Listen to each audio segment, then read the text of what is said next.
Olá, amados irmãos, a paz do Senhor Jesus. Estamos aqui a postos para a nossa aula de número 159, perguntas escatológicas, é o assunto que nós estaremos tratando ainda nesta oportunidade, com a participação do pastor Ciro Sanches Zibordi. Nós queremos engrandecer a Deus pela vida, pela saúde e pela oportunidade de podermos novamente estar com os irmãos. Quero convidá-los para a leitura bíblica de Apocalipse. O texto é capítulo 20. Eu vou ler aqui o versículo 1 e 2. O texto diz assim: E vi descer do céu um anjo que tinha a chave do abismo e uma grande cadeia na sua mão. E ele prendeu o dragão, a antiga serpente, que é diabo e Satanás, e amarrou-o por 1000 anos. Este é o texto da nossa leitura para podermos iniciar os trabalhos, não é, da nossa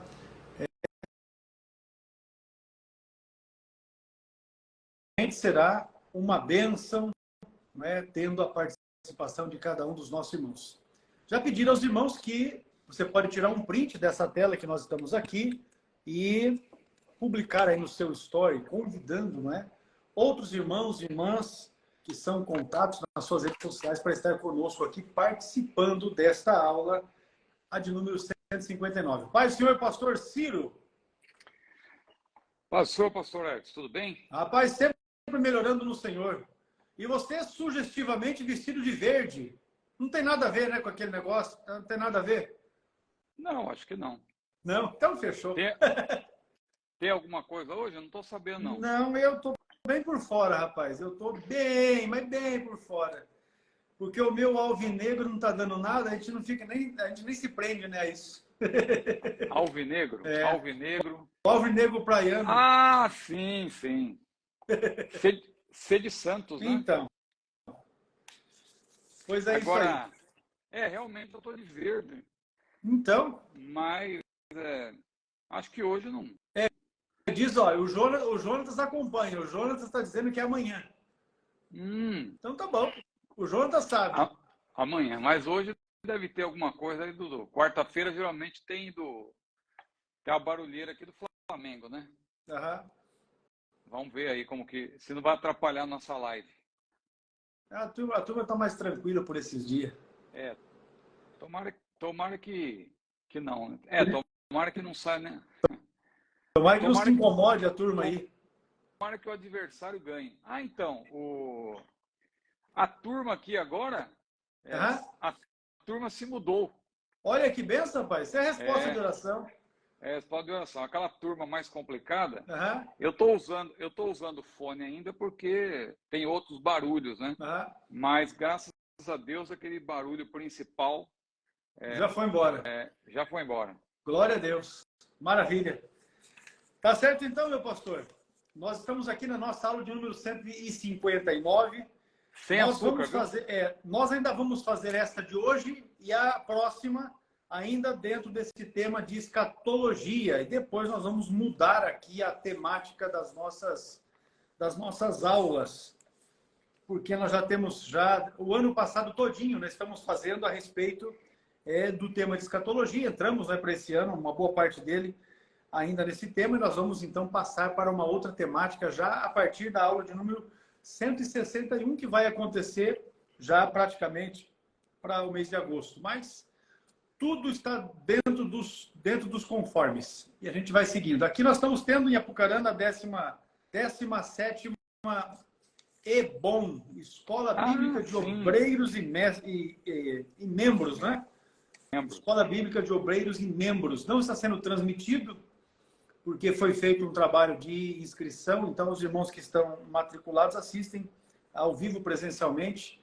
As aulas estão sendo gravadas para serem publicadas na sequência, isso na página, no canal, na verdade, da Igreja Evangélica Assembleia de Deus de Apucarana no YouTube. É lá que está sendo publicadas as aulas, mas não está tendo transmissão ao vivo por causa disso, para prestigiarmos aqueles irmãos que fizeram as suas matrículas, as suas inscrições, e com isso receberam o material do evento. Agora, maravilha. Diz uma coisa para mim, enquanto os irmãos estão chegando, esse negócio de tomar o café em Jerusalém, como é que vai ser isso aí? Já tem uma perspectiva? Então, vou começar a divulgar aí, se Deus quiser, estamos aí montando para 2025, com a graça de Deus, uma caravana escatológica, né? Em parceria com a editora Chamada. Em agosto vão começar as inscrições, mas eu já vou começar a fazer alguns vídeos divulgando, e os irmãos que desejarem, se alguém, inclusive, que estiver participando dessa live e deseja fazer uma viagem para Israel, uma viagem de 13 dias, 14 dias, não, 13 dias. Né? Não, são 13 ao todo. 14, talvez, contando a volta, acho que acho que chega ao Brasil no 14º no 14º dia. Né? Então, quem desejar fazer uma viagem para Israel, conhecer Jerusalém, conhecer bem, ficar pelo menos uns 6 dias em Jerusalém, visitar ali o Muro das Lamentações, o Museu do Livro, onde estão os pergaminhos do Mar Morto, visitar também o Museu do Holocausto, que fica lá dentro do Museu de Israel, que é algo também, uma experiência maravilhosa, né? Assim, é triste, claro, o que aconteceu no Holocausto, mas é importante também você conhecer ali, né? Conhecer o Mar Morto, ter a oportunidade até de deitar-se no Mar Morto e não afundar, né? Porque devido à quantidade de sal a pessoa não afunda. Ter uma vista ali do Vale de Jezreel, né? Que também é conhecido como Megido ou Megiddo, né? Onde vai acontecer a batalha conhecida como Armagedon. Ir também a Galileia, e ali fazer um passeio e também conhecer a cidade de Tiberíades e tal, e também navegar por aquele lago, né, que é conhecido como Mar da Galileia, e também Lago de Genezaré e tal, um lago-mar, né? Bom, é uma viagem inesquecível, claro. E nós estamos aí em parceria com a editora Chamada, já estamos bem adiantados aí nas conversações, né, nas conversações, e vamos começar a divulgar. E se você deseja participar dessa viagem, vou deixar um e-mail aqui para você, que por enquanto a Chamada não abriu as inscrições, mas se você quiser já reservar aí, demonstrar interesse, claro, ainda eles vão divulgar os valores e tal, mas o e-mail é viagem@chamada.com.br. Acho que é isso mesmo. Isso mesmo. Viagem@chamada.com.br.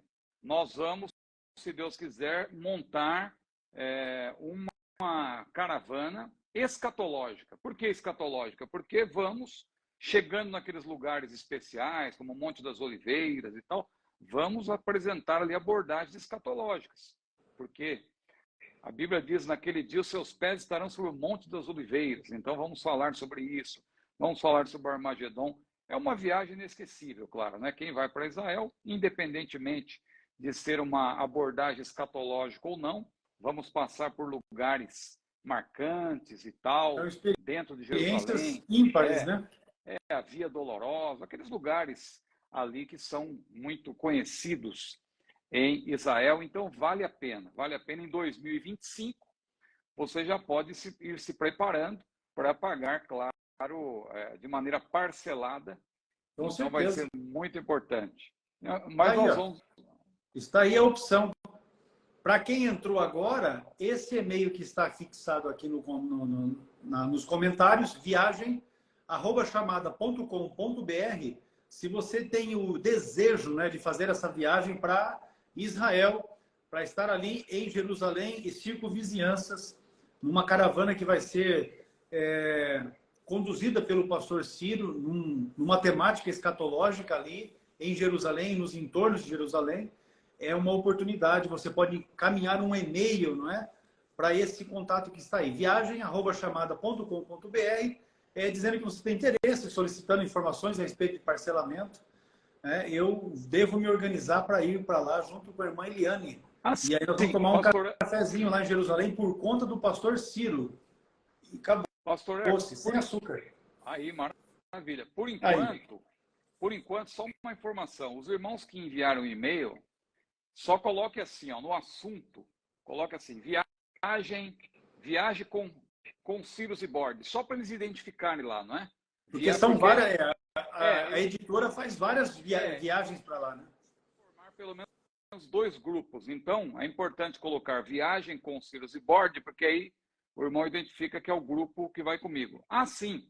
Vai haver lá também um evento que é um congresso dentro desses 13 dias, e importantes palestrantes internacionais vão ministrar. Então, imagine, em Jerusalém, Meno Kalischer, por exemplo, que é um palestrante cristão, mas que tem uma igreja em Jerusalém, nós vamos conhecer a igreja dele também lá.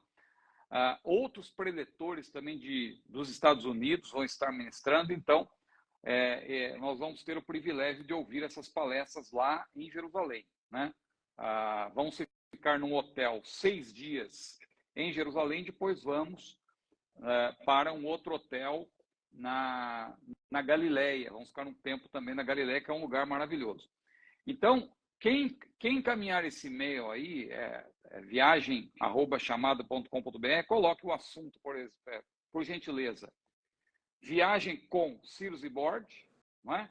E aí você só coloca o seu nome e o seu telefone, O WhatsApp. contato, né? O contato, porque aí a própria editora Chamada vai entrar em contato com você e te dar ali as condições e tal, o parcelamento, para você ver se há interesse, né? Eu creio que, embora seja uma viagem cara, nós sabemos, não é barato ir para lá, mas como nós estamos há mais de um ano, há praticamente um ano e meio dessa viagem, você tem o tempo de parcelar e se planejar e depois continuar pagando também depois da viagem, né? Porque você pode parcelar isso aí a perder de vista, pelo que eu recebi a informação lá.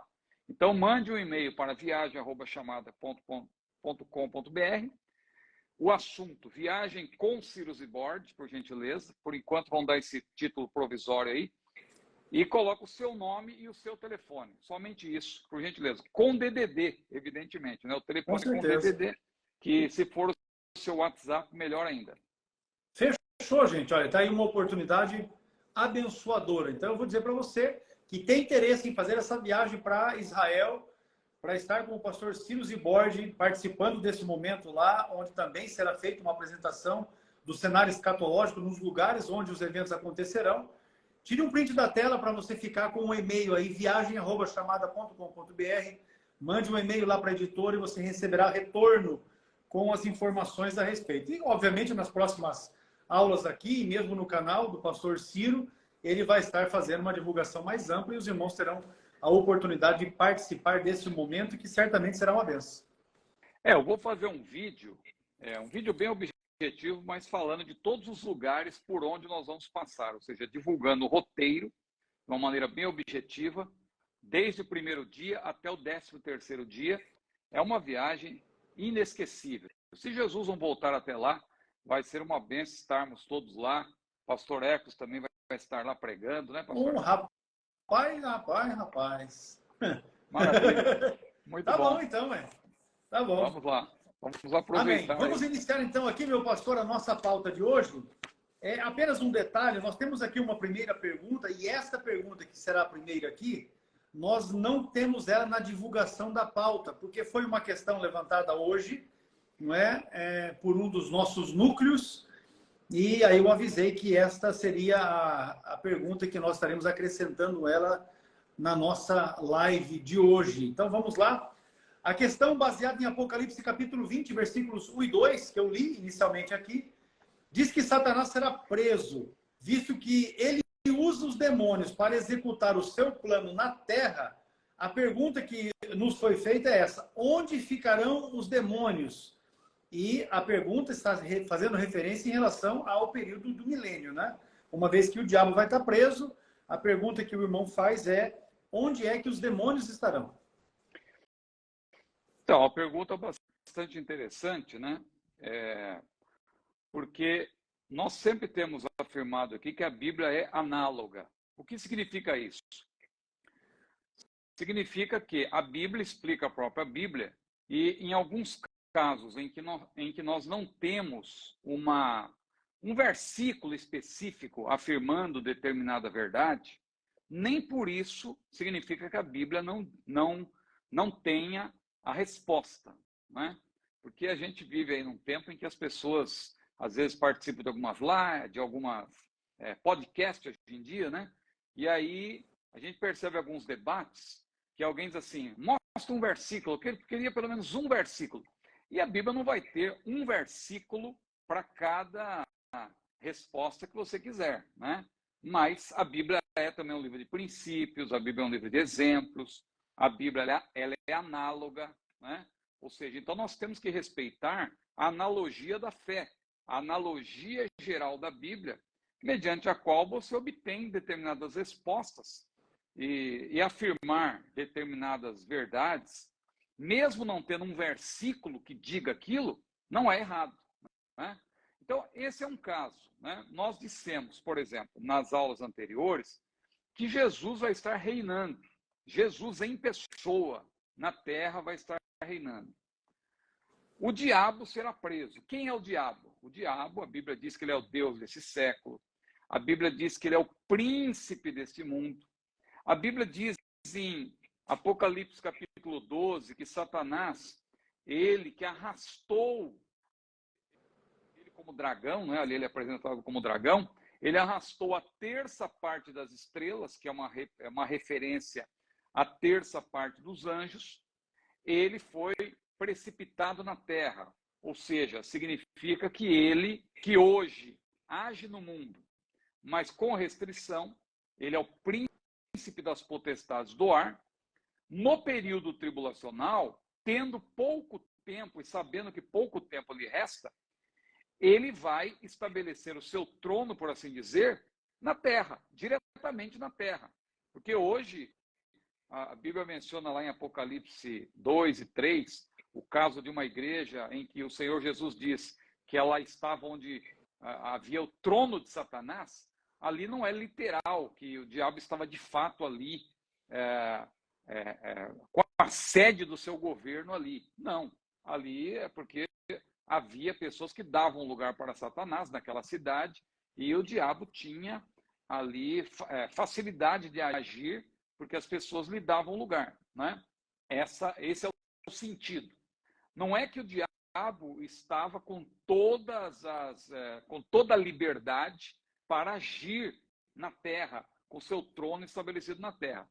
Agora, no período tribulacional, aliás, já na segunda metade do período tribulacional, é que ele vai ter um domínio mais pleno por permissão de Deus, porque ele vai ser precipitado na terra. Claro que ele já foi ali. Apocalipse 12 é uma passagem difícil de entender, porque ela é uma revelação parentética. E como tal, ela tem referência tanto ao passado de Israel como ao futuro de Israel. E quando fala do passado, aliás, vai mais além, vai para além do passado de Israel e fala da própria queda de Satanás, de sua rebelião, quando ele arrastou a terça parte dos anjos. Isso foi lá no princípio. E depois tem uma segunda queda, quando ele é precipitado, ele é lançado na terra, já dentro do período tribulacional, com grande fúria, porque pouco tempo lhe resta. E ele está com ele está com os seus agentes, né?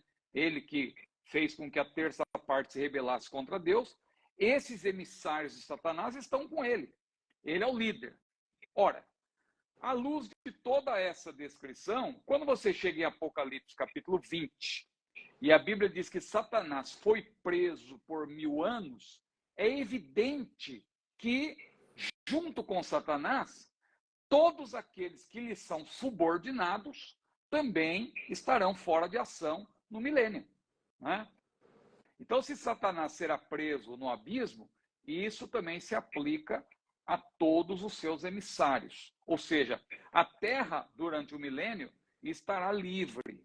Quando Apocalipse 21 e 2 diz que o dragão ou Satanás ele foi preso, ali, claro, é uma referência ao futuro. Às vezes você vê em Apocalipse o verbo empregado no passado, porque é a visão que João teve, só que aquela visão se refere ao futuro. Então ele se refere como se fosse no passado, porque ele está falando da visão que ele teve. Mas aí é uma passagem profética. Então é uma referência ao milênio. Eu estou dizendo isso também porque os nossos irmãos amilenaristas, eles se aproveitam do fato de que às vezes a narrativa está no passado para dizer que a segunda vinda, na verdade, é uma referência à primeira vinda. O milênio já teria acontecido, ou está em ação, na verdade, já teria começado. Está em andamento, né? Está em andamento. Seria um período indeterminado entre a morte de Jesus e a sua volta. Mas não, o milênio é futuro, são 1000 anos literais em que o diabo e todos os seus agentes estarão fora de ação. Por quê?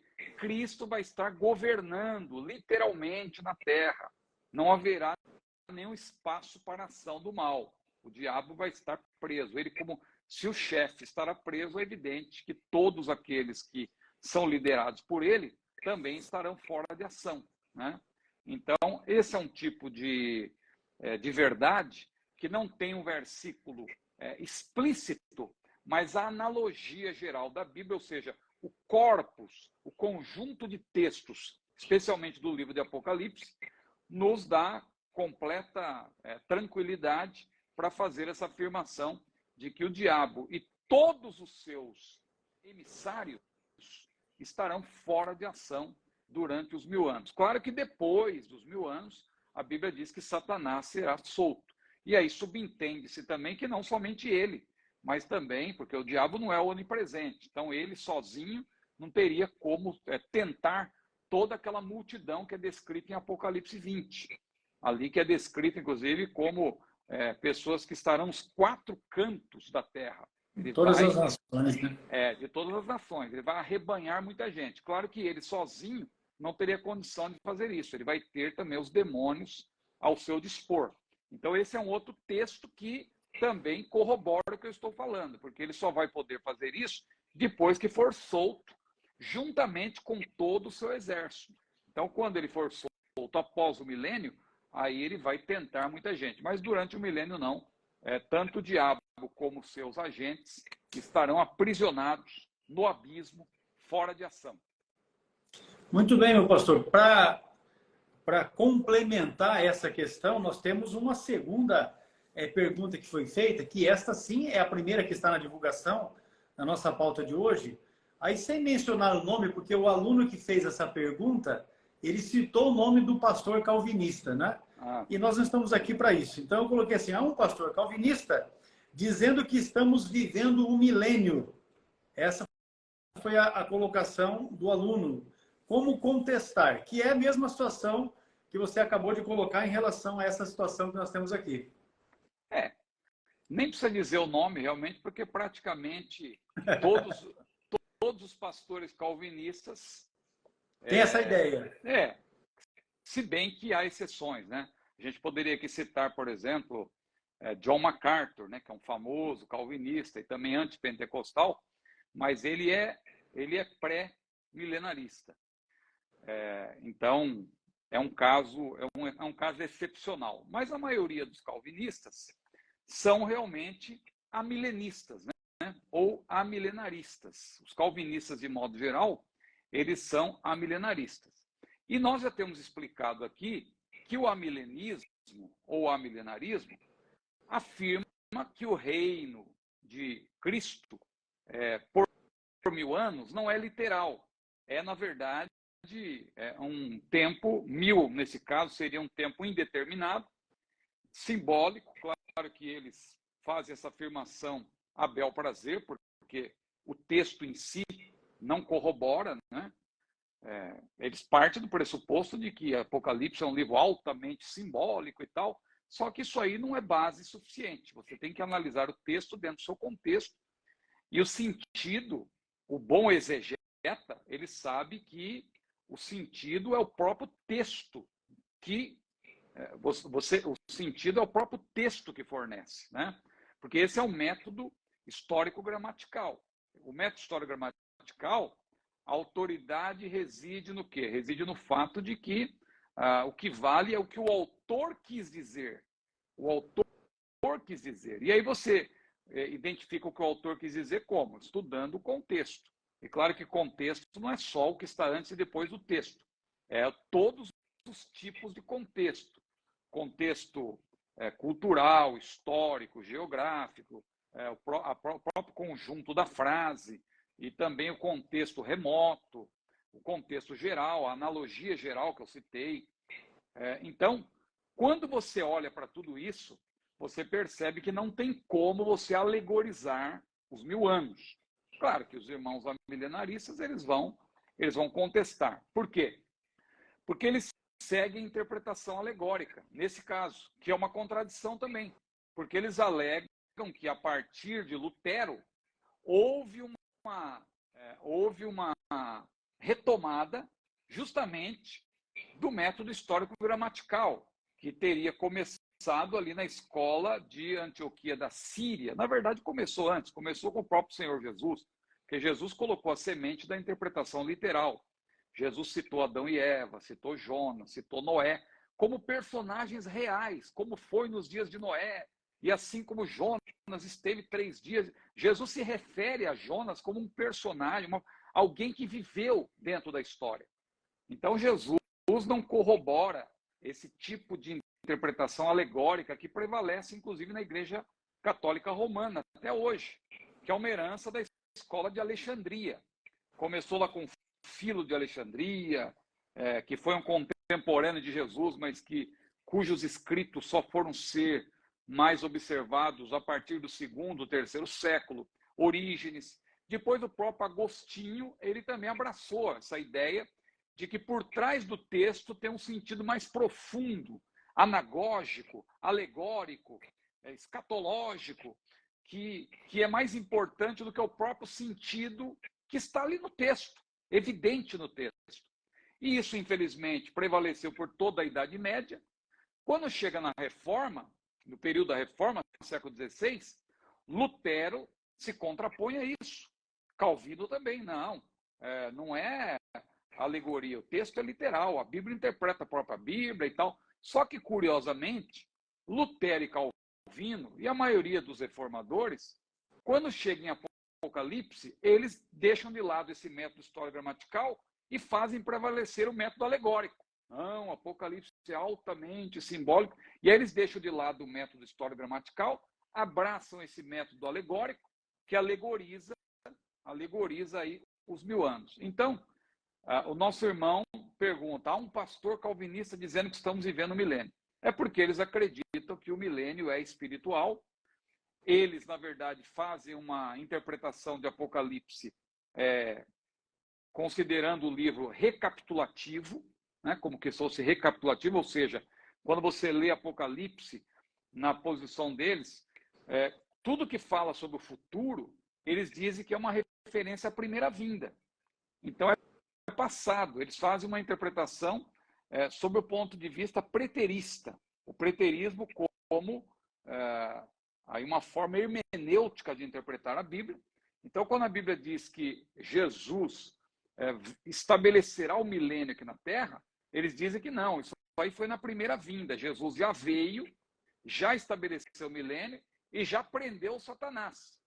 Só que aí a situação vai ficando complicada para eles. Aí não encaixa. E na medida que a situação vai ficando complicada para eles, eles vão dando soluções a bel prazer. Uma das soluções, por exemplo, Apocalipse 20 apresenta 2 ressurreições. Aí, se eles interpretarem isso de maneira figurada totalmente, complica a posição deles. Então, o que é que eles fazem? Eles fazem algo absurdo, que eles interpretam a primeira ressurreição como simbólica e a segunda como literal, né? Então, e ali, claramente, as 2 ressurreições são literais, uma antes do milênio e outra depois do milênio. Então, como contestar? Nossa uma pergunta. Pela Bíblia. A Bíblia interpreta a própria Bíblia. Se você interpretar a Bíblia corretamente, sendo fiel ao método histórico-gramatical, que é uma característica do dispensacionalismo, o dispensacionalismo é muito criticado pelos irmãos aliancistas, que também a maioria dos calvinistas são aliancistas, né? Os aliancistas criticam os dispensacionalistas e zombam e dizem, tá vendo? Você não segue a Bíblia, você segue o filme Deixados para Trás. Só que o dispensacionalismo normativo, que é o nosso método, nós que somos dispensacionalistas clássicos, nós temos como método o dispensacionalismo normativo. E o dispensacionalismo normativo, que não é brincadeira, é coisa séria, é algo que tem a ver com interpretação, com hermenêutica. Um dos seus pilares é a interpretação literal consistente, de Gênesis a Apocalipse. Não é só de Gênesis até Judas, e depois quando chega a Apocalipse, não, Apocalipse é altamente... Não. Toda a Bíblia deve ser interpretada de acordo com o método histórico-gramatical, partindo-se do pressuposto de que a Bíblia é a palavra de Deus, partindo-se do pressuposto de que a Bíblia interpreta a própria Bíblia, respeitando o contexto. E aí, quando você respeita o contexto, ou seja, o próprio texto, o seu sentido se impõe pelo contexto. Então, você vai ler, não tem como você dizer que os 1000 anos são alegóricos, porque se os 1000 anos forem alegóricos, tudo então é alegórico. A própria vinda de Jesus tem que ser alegórica. Lá não diz que Jesus vem e os seus exércitos com ele e tal. Então, quer dizer que aquilo é o quê? Quer dizer que Jesus já veio na primeira vinda para vencer? Não, aquilo não é a primeira vinda. Ele veio para vencer a morte, claro, morrer na cruz, mas ele não veio para derrotar de maneira definitiva e tal, implantar o seu reino na terra, e não houve ressurreição logo quando Jesus desceu na terra. Então, aquilo não é a primeira vinda, aquilo é a segunda vinda. Então, o próprio texto se impõe. E aí, não tem como você fugir disso. Claro que o método amilenarista, o método adotado pelos amilenaristas, esse método alegórico, ele é muito mais teológico do que bíblico. Essa que é a diferença, né? Porque, por exemplo, os aliancistas que eu citei, eles também falam de alianças. Só que as alianças deles são teológicas. Aliança da graça, aliança do pecado. São, na verdade, construções teológicas. Agora, o dispensacionalismo, ele estuda, de fato, as alianças bíblicas. Aliança abraâmica, aliança davídica, aliança mosaica. Antes dessa, eu citei a davídica logo em seguida, porque ela é uma subaliança, né, da aliança mosaica, mas tem, aliás, da aliança abraâmica, mas tem a aliança mosaica, tem a nova aliança, que está lá em Jeremias capítulo 31. Então, tudo isso, quando você interpreta de maneira honesta, respeitando o contexto, tem como você alegorizar Apocalipse capítulo 20. Aliás, tem um livro que eu queria até recomendar. É um livro fininho que a editora Chamada lançou há pouco tempo. Olha aqui, ó, Apocalipse 20. Esse livro é muito bom. Tem o quê? 144 páginas. Se você entrar lá no site da Chamada, loja.chamada.com.br, tem até um cupom promocional que é Zibord 2021, tudo junto. Você compra com desconto, o livro já é barato, com desconto, então mais barato ainda. Então você vai adquirir esse livro, você vai ver como ele faz justamente isso que eu estou falando aqui. Ele explica detalhadamente, confronta essa posição milenarista com a posição nossa, que é a posição pré-milenarista dispensacionalista, né? E aí você vai entender perfeitamente e vai saber como contestar essa posição dos nossos irmãos calvinistas. Muito bem. loja.chamada.com.br e o cupom de desconto é Zibord 2021. Adquira o livro Apocalipse 20. Eu agora, quando estivemos lá na AGODC JDB, nós estivemos no stand da editora Chamada, compramos 2 pacotes grandes de livro lá, né, muitos livros, inclusive essa semana agora que eu tive condições de destrinchar os demais que eu não tinha podido ainda mexer, comentários, né, sobre temas pensados, enfim, materiais de qualidade, livros, né, muito aquele bons. que deseja estar enriquecendo, se aprofundar, obviamente, né, sobre os temas. É importante. Um rabino do Instituto do Templo em Jerusalém disse que o próximo templo terá as medidas descritas no livro de Ezequiel. Vocês creem que terá um terceiro e quarto templos? Só para esclarecer, esse Instituto do Templo é uma organização que existe lá em Israel, que é focada justamente nesse esforço, né, de estabelecer o terceiro templo. Terceiro por quê? Porque tivemos o primeiro, que é o Templo de Salomão, que foi destruído lá no século VI a.C. por Nabucodonosor. Depois houve a reconstrução do templo, que foi chamado de segundo templo e chamado templo de Zorobabel, porque Zorobabel era o líder ali, né? Que estava na linhagem, inclusive, para ser o rei. Só que Israel estava, Judá, na verdade, estava debaixo de domínio ali dos medo-persas, né? Então, não houve como Zorobabel reinar, de fato, mas ele foi um grande líder ali e tal, então é chamado Templo de Zorobabel, que foi remodelado por Herodes. Também, às vezes, é chamado de Templo de Herodes, porque Herodes remodelou esse segundo templo porque ele estava muito aquém, ele foi construído assim, realmente foi importante, mas ele não teve a mesma beleza, a mesma suntuosidade do primeiro templo de Salomão. Herodes resolveu remodelá-lo, claro que Herodes não seguiu fielmente ali o que estava no templo de Salomão, ele fez algumas mudanças e tal, usou alguns materiais diferentes, só que esse templo veio a ser destruído no ano 70 pelo exército romano. Desde então, não temos mais um templo, o que sobrou foi aquela parede lá, o muro ocidental, o muro das lamentações, que não é uma parede do templo, o templo foi todo destruído, aquela parede era apenas uma parede de sustentação ali, mas que não... É um arrimo, exatamente. Essa palavra que eu estava buscando, exatamente, mas não era parte do templo que foi totalmente destruído, como Jesus profetizou, porque Jesus falou que não sobraria, não ficaria pedra sobre pedra, né? Então se cumpriu literalmente a profecia de Jesus, o templo foi totalmente destruído.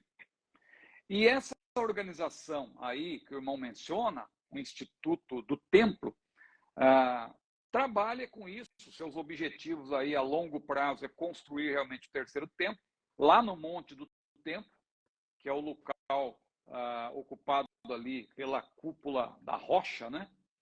E eles querem, inclusive, restabelecer a adoração do sacrifício animal, como está em Ezequiel, né? Então, eles querem fazer o templo de acordo com o que está em Ezequiel, de fato. Só que o que está em Ezequiel é diferente do templo de Salomão. Não há tempo aqui da gente ler, porque é uma porção grande, mas estude Ezequiel capítulo 40 a 48, você vai ver ali claramente. Nós tivemos um trimestre de escola dominical há pouco tempo que estudamos também, mas ali você vê os detalhes, como que será a dimensão e como que será a organização da cidade, a cidade quadrática dentro de Jerusalém, onde o templo vai ficar ali, não é? Então, vai haver esse templo no milênio. Agora, a pergunta do nosso irmão é interessante, porque ele fala assim, vocês creem que terá um terceiro e quarto templos? Aí nós temos uma dúvida, não é? Temos que esperar para ver. Na grande tribulação, após o arrebatamento da igreja, está claro que o templo estará de pé. No período tribulacional haverá um templo. Por quê? Porque tem profecias que mostram que o templo será profanado. A profecia de Mateus 24, versículo 15, que Jesus, na verdade, faz uma referência à profecia de Daniel sobre o abominável da desolação. Então, ali Jesus deixa claro que o templo será profanado. Ele mostra que aquilo que aconteceu no período intertestamentário, quando Antíoco IV, também conhecido como Epifânio, ele profanou o templo, o segundo templo, né? Ele profanou o segundo templo, sacrificando porco, introduzindo uma estátua de Zeus ali, ele profanou o templo, né? Só que ali Jesus o que ele diz? Olha, preste atenção, porque isso aí, em outras palavras, eu vou aqui fazer uma paráfrase, vou acrescentar algumas coisas, porque para explicar o contexto, porque se você cita o versículo isolado, não dá para entender o contexto. O que Jesus quis dizer? Olha, preste atenção, aquilo que aconteceu lá foi uma amostra, porque lá na frente, porque Jesus tinha citado toda a questão do período tribulacional, mais precisamente da grande tribulação que vai acontecer antes da sua vinda na terra, quando ele vai pisar na terra, de fato, a manifestação em poder e grande glória, não o arrebatamento que acontece antes, né? E ele então diz, olha, quando acontecer isso, a abominável da desolação, vocês fiquem atentos, porque aí estará próxima a manifestação do Senhor em poder e grande glória, lá em Jerusalém, porque aí, depois disso, fica claro que ele diz lá que todo olho verá e tal, e o Senhor virá em poder e grande glória e vai pisar em Jerusalém. Mas antes disso vai acontecer essa profanação no templo. Então, terá de haver um templo no período tribulacional. Isso é corroborado também por aquilo que Paulo fala lá em 2 Tessalonicenses 2, que o homem do pecado ele vai se assentar, ele vai entrar e vai se assentar no santuário, no templo de Deus, como se fora Deus. E também Apocalipse 13, de maneira indireta, também faz menção a isso. Então, vai haver um templo no período tribulacional. A pergunta que fica é, esse templo será o mesmo no milênio? Porque se for o mesmo, terá que ser completamente, ou já será, veja, é interessante dizer que o pessoal lá do Instituto do Templo, esses rabinos, eles já querem construir o templo nas dimensões de Ezequiel. Então, se isso for feito, o templo já estará pronto para o milênio. Agora, se o templo for construído de outra maneira, no milênio ele terá que ser remodelado para estar de acordo com a profecia de Ezequiel. O mestre Antônio Gilberto, ele afirma que o templo da grande tribulação será destruído e haverá então um quarto templo. Claro que eu sempre digo aqui, o mestre uma Antônio linha Gilberto, de pensamento. uma linha de pensamento. Quando ele diz isso, ele não está sendo dogmático.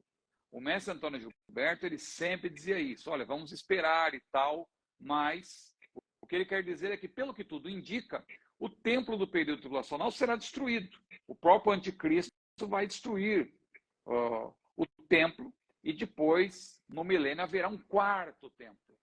Já Stanley Horton, eu sempre cito Antônio Gilberto e Stanley Horton, porque, a meu ver, em termos escatológicos, são os maiores referenciais. Temos outros, é claro, que nós respeitamos, mas vamos dizer assim que o pastor Antônio Gilberto seria como se fosse assim, usando uma analogia aí futebolística, né? É como se fosse o Pelé e como que é? Para os brasileiros, Pelé e o Garrincha, né? Ou como são de outros países, o Pelé e o Maradona, alguma coisa desse tipo. Então a gente se refere a eles como grandes referenciais da teologia pentecostal assembleiana. Então Antônio Gilberto acredita que o terceiro templo será destruído e haverá um quarto templo. Já Stanley Horton pensa que é o mesmo templo. Então, tomando como base aí a própria intenção desse Instituto do Templo, que não é qualquer coisa, porque esse Instituto do Templo é financiado por grandes bilionários norte-americanos, aliás, judeus que vivem nos Estados Unidos, e também pelo próprio governo de Israel. O próprio governo de Israel apoia esse Instituto do Templo. Então, partindo-se desse pressuposto e considerando que a intenção deles é fazer o templo já nas dimensões do templo profetizado por Ezequiel, eu acredito que é mais fácil de crer, não estou afirmando, não estou sendo dogmático, mas é mais fácil de crer que o terceiro templo ele vai continuar de pé e no milênio será o mesmo templo. Mas vamos esperar para ver, né? Isso aí eu não posso ser dogmático. O mestre Antônio Gilberto dá uma sugestão, Stanley Horton dá outra sugestão, e eu aqui estou citando as duas para dizer que eu também só posso sugerir, não tenho como ser dogmático. O fato é, o que eu posso afirmar é que vai haver, tem que haver um templo na grande tribulação, e também, claro, haverá um tempo literal, de fato, não é simbólico, é literal. É outra coisa que os irmãos de outras tradições aí gostam de alegorizar. Não é templo e tal, Jesus é o templo e tal, e conforme o próprio Estevão pregou, e lá não há mais necessidade de templo, eles acabam aí fazendo uma junção de duas coisas diferentes. Claro que Jesus é maior do que o templo. Jesus, ele substitui o templo nesse sentido. Mas há uma promessa para Israel, porque isso aí tem a ver principalmente com Israel. O povo protagonista do milênio, do ponto de vista natural, porque a igreja, claro, já vai estar em outra dimensão. Mas do ponto de vista dos povos naturais, o povo protagonista é Israel. E Deus vai cumprir as promessas que Deus fez a Israel, porque a aliança que Deus fez com Abraão é uma aliança perpétua, é uma aliança eterna, que foi corroborada com a aliança davídica. Então não tem jeito, o herdeiro do trono de Davi, que é Jesus, ele vai reinar literalmente na terra. Isso aí está claro nas profecias bíblicas, não tem como espiritualizar isso. Isso aí realmente tem um livro que eu posso, já que eu estou indicando livros... Bora lá, vamos aproveitar o momento. A chamada se destaca, né? Não que a nossa CPAD não tenha bons livros, tem também. Mas no que tange a esse assunto que eu estou falando, esse livro aqui de Andrew Woods é o melhor que eu conheço. Esse já é mais volumoso. Olha aqui, ó. Reino Vindouro. Também você pode usar o meu cupom promocional. Zibord 2021, lá no site loja.chamada.com.br, Reino Vindouro. E claro, pastor X, no nosso curso também a gente faz menção, né? O curso... Cadê o nosso curso? O nosso curso Perguntas Escatológicas, né? Não podemos nos esquecer, mas se você quiser se aprofundar, leia esses livros que eu estou recomendando aqui também, que são muito bons. O Reino Vindouro, olha aí, ó, os números. Se você quiser adquirir esse curso, não é só o livro. No caso do Perguntas Escatológicas, aí, o curso é um curso de 2 meses, que vai custar mais barato. Olha que coisa interessante. Um curso que custa mais barato do que o preço mensal do selinho de verificação do Instagram, né? Veja que tem gente que correu para fazer. Vou fazer aqui o selinho. Eu quero ser uma celebridade. Eu quero... Claro que tem outras vantagens de você ter esse selinho. Mas uma delas é a pessoa fazer parte aí da elite do selinho azul, né? Olha, agora eu sou selinho azul, eu sou importante e tal. R$55 por mês. E eternamente, né? Até por você que, enquanto você quiser ter o selinho, tem que pagar todo mês R$55. Agora, o curso de CETAD, quanto que é, pastor Emerson? Ele tá, se você montar uma turma, sai por R$73 por aluno. A turma com mínimo de 6 alunos, R$73 por aluno. Por aluno. Isso. Né? Então você paga R$73, mas é o quê? 2 meses, né, pastor Emerson? 2 meses. Então, meses. olha aí. Então, em vez de fazer o selinho azul aí, você faz o curso de CETAD, você vai ser aí, modéstia à parte, um especialista, né? Digamos Deixa assim. eu tirar aqui, ó.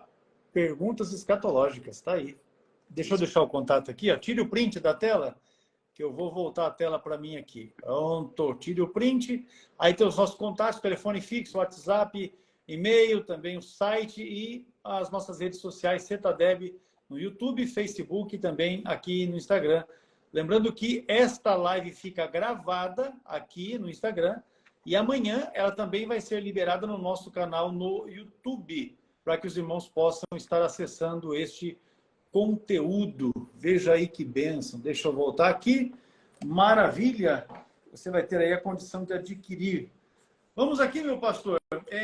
Eu tomei uma medida aqui, porque tem um moço que estava aqui na nossa live indicando livros que não nos diz respeito nem à nossa teologia cristã evangélica. aí eu removi o rapaz do nosso vídeo. Depois eu tirei um printzinho aqui, depois eu vou chamar ele no particular, porque se ele veio para tumultuar, ele não é bem-vindo. Por isso eu já removi ele.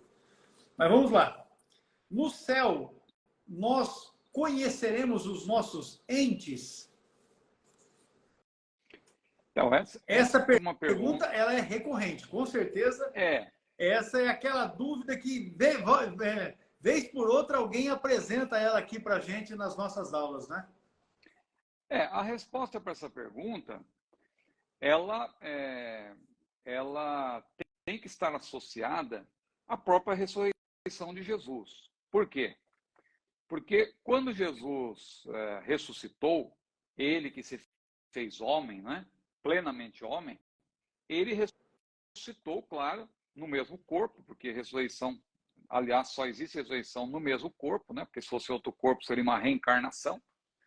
Então, a Bíblia não corrobora a reencarnação. Jesus, ele ressuscitou no mesmo corpo, por isso que ele mostrou as mãos, a marca no lado, porque era ele mesmo, em pessoa, quando ele ressuscitou.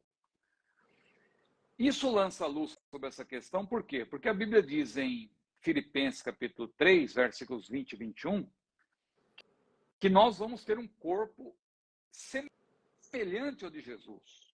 Aqueles que ressuscitarem e aqueles que forem transformados, mesmo estando vivos, a Bíblia diz, a nossa cidade está no céu, de onde também esperamos o Senhor, o Salvador Jesus Cristo, que transformará o nosso corpo abatido em um corpo glorioso, semelhante ao seu. Veja, semelhante ao seu.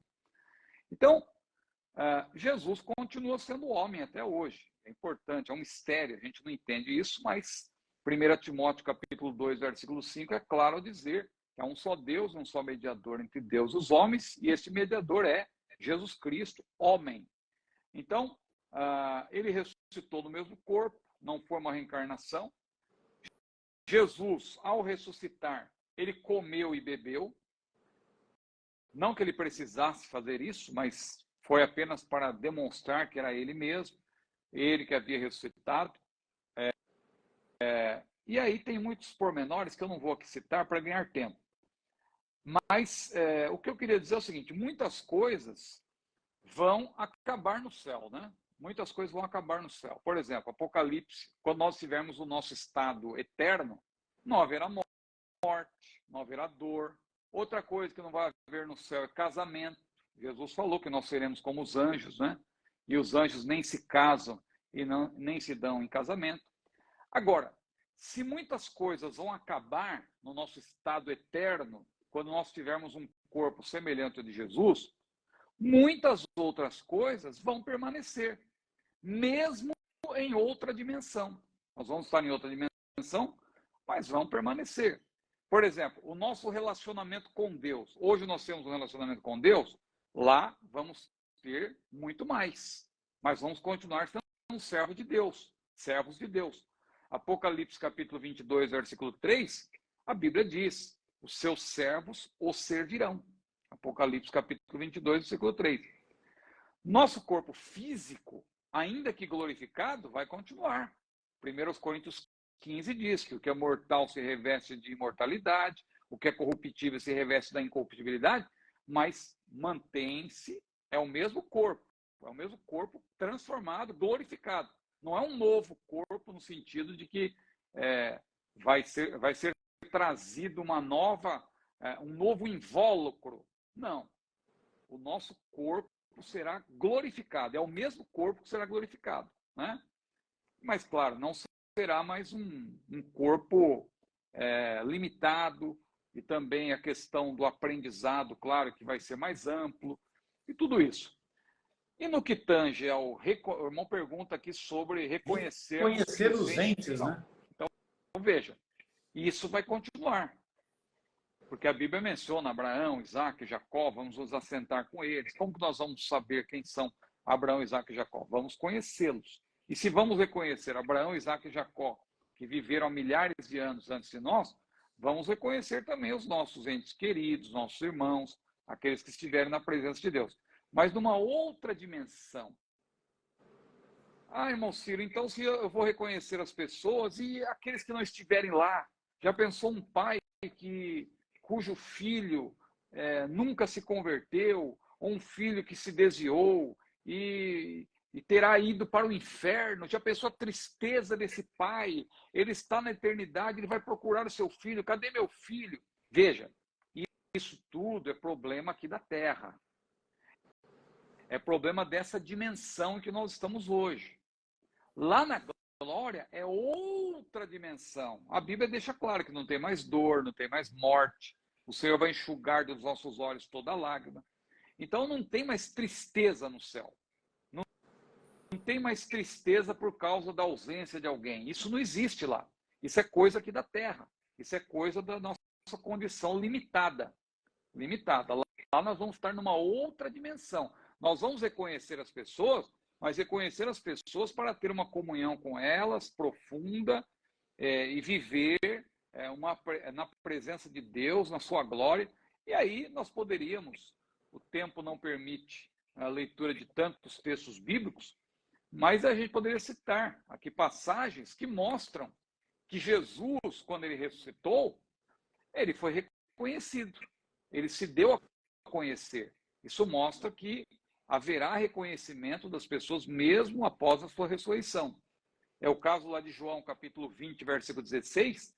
Maria Madalena reconheceu Jesus pelo timbre da sua voz. Rabone, quando ela disse isso, porque Jesus falou com ela, ela ouviu a voz do Senhor. Lucas 10 e 20, a Bíblia diz que os nossos nomes estão escritos no céu. Ora, alguém dirá, não, mas é um novo nome, não é o mesmo nome que você tem. Tudo bem, mas o nome, mesmo sendo um novo nome, ele serve para quê? Nome serve para distinguir entre indivíduos. Então vamos dizer, o pastor X no céu vai ter um novo nome. Ciro vai ter um novo nome, mas sou eu. O nome vai me identificar. E o novo nome do pastor X vai identificá-lo. Então, isso fala que haverá distinção entre as pessoas. Então, haverá, na verdade, distinção e então você vai saber que são pessoas diferentes. Nós vamos reconhecer as pessoas. Mateus 22 e 30 diz que seremos como os anjos. Ora, e estes se conhecem muito bem. Miguel, Gabriel, a Bíblia menciona nomes. Então, veja, os anjos, eles são conhecidos. Deus conhece os seus anjos e eles também se conhecem. 1 Coríntios, capítulo 13, versículo 12, a Bíblia diz que nós vamos ter não menos conhecimento do que temos hoje, vamos ter mais conhecimento. Agora conhecemos em parte, mas quando ele vier, nós conheceremos sem nenhuma limitação mais, né? Então, veja, isso mostra que se nós nos reconhecemos hoje, muito mais no futuro. Nós vamos reconhecer o Senhor Jesus, nós vamos nos assentar com Abraão, Isaac e Jacó, né? Mateus 8 e 11, que eu estou citando. Vamos estar com... Não quer ler esse versículo? Mateus 8 e 11. Agora, vamos pegar o Mateus aqui no pulo.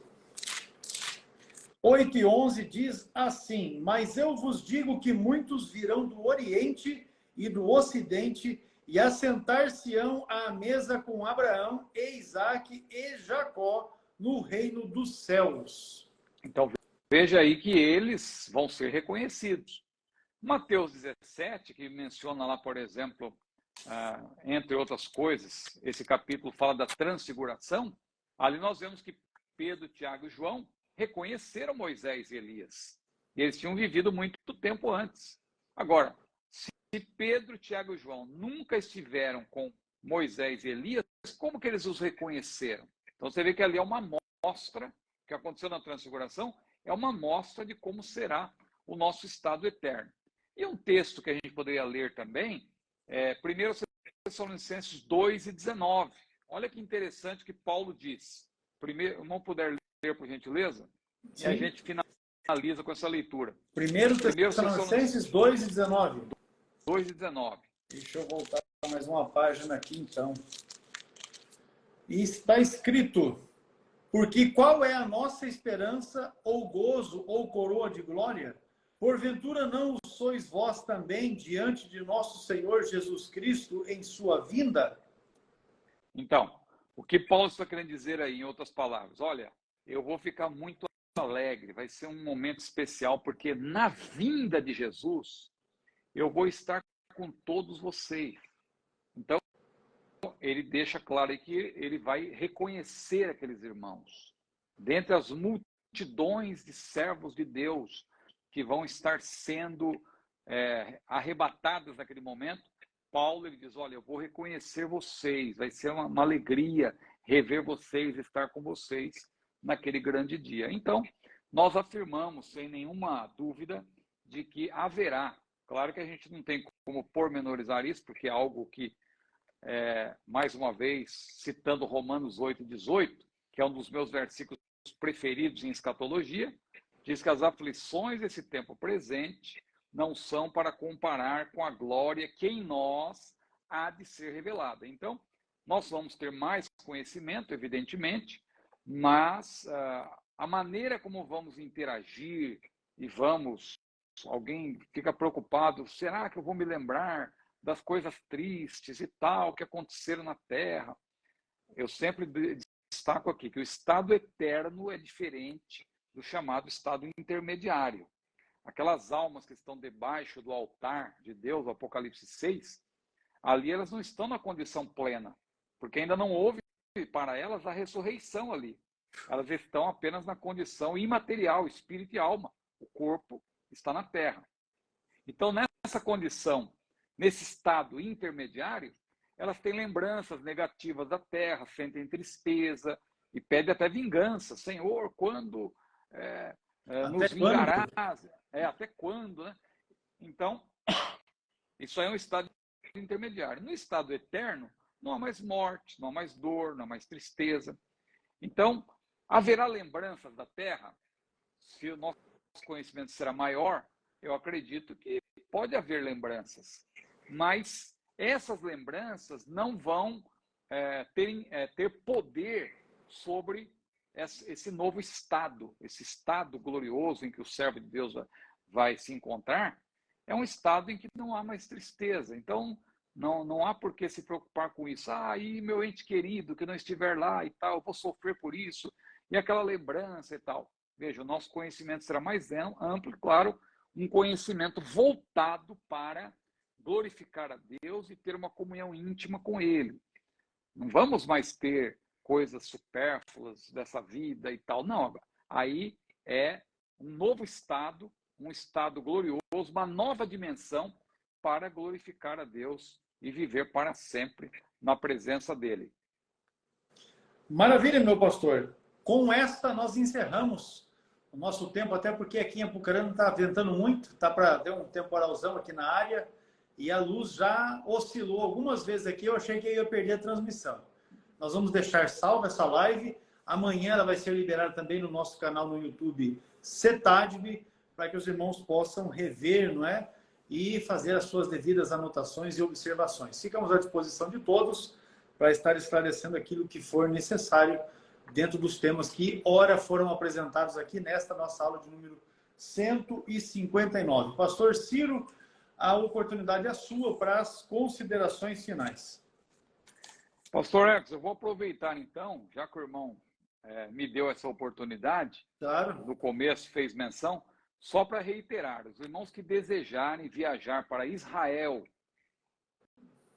no meio do ano, nós vamos definir a data de 2025 com a editora Chamada. Eu, por graça de Deus, vou estar ali, se o Senhor permitir, para também fazer uma abordagem escatológica, quando pararmos nos lugares ali, Monte das Oliveiras e tal, vista para o Vale de Israel, por exemplo, ali que é o Vale do Armagedon, né, etc. Envie um e-mail para o pastor Ecos bondosamente colocou aí, viagem@chamada.com.br, coloque no assunto viagem com Cyrus e Bord, né? E no conteúdo do e-mail, você coloca simplesmente, não precisa detalhar muito, só contato, né? Coloca só o seu nome e o seu telefone, o WhatsApp, porque aí a editora chamada vai fazer contato para falar das condições, porque as inscrições a rigor só vão abrir em agosto. Eu vou começar a fazer alguns vídeos e tal, devo fazer um vídeo aí para talvez o início da próxima semana, detalhando o roteiro. E aí, então, vai ser um prazer ter os irmãos conosco. Pastor Ex, Deus abençoe, muito grato mais uma vez pela rica oportunidade. Amém, pastor. Deus abençoe ao irmão também, a toda a sua família, né? Que o Senhor continue abençoando, cumulando de bênçãos. É assim que diz o meu amigo, né? Cumulando de bênçãos toda a família, né? Que o nome de Jesus seja glorificado aí na vida de cada um de vocês. Aos nossos irmãos, seguidores do perfil do pastor Ciro, do CETAD, alunos da escola, Deus abençoe a vida de vocês. E se você deseja estudar teologia através do CETAD, eu vou te dar aqui ainda mais esta oportunidade. Olha aqui, ó. Tire um print dessa tela. Aqui estão os nossos contatos, né, de telefone, de WhatsApp, e-mail, site e as nossas redes sociais. Tire um print da tela, mande uma mensagem aí no WhatsApp. E o Elton é o nosso atendente que responde nesse número. Ele vai estar te dando as informações a respeito de todos os cursos. Deus abençoe os irmãos. Quarta-feira próxima tem mais. Um abraço a todos na paz do Senhor Jesus. Amém.